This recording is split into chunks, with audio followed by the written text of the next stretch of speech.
Hello，大家好啊！我係 Tommy 啦，咁係叫 Ivy 李慧利嘅學生。唔知大家知唔知咩智能家居咧？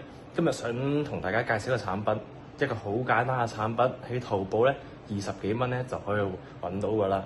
咁咧你睇落去可能唔會知道佢算係一個智能家居啦，但係其實咧佢運作原理好簡單，亦都係算係一種智能家居，可以方便大家生活嘅。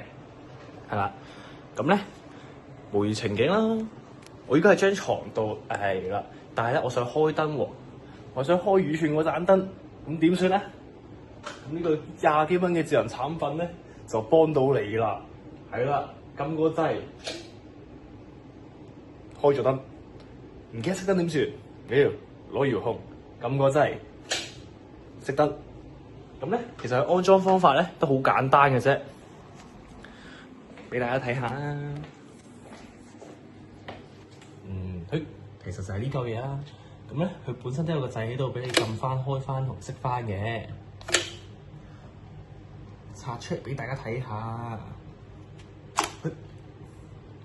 就係咁嘅啫。其實呢度嘅話咧，攞雙面膠黐住就得㗎啦。咁佢係用叉電嘅方式去供應佢電力啦。咁定期可能一個星期叉1個零鐘電咧，就可以用到好耐㗎啦。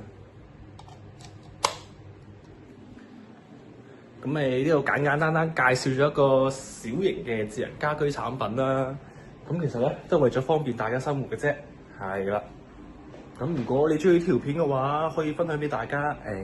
樓下咧有條 link，想大家做翻個問卷，睇呢條片幫唔幫到大家喎。咁記得 like 翻啦，如果可以嘅話，大家中意嘅話，好啦，拜拜。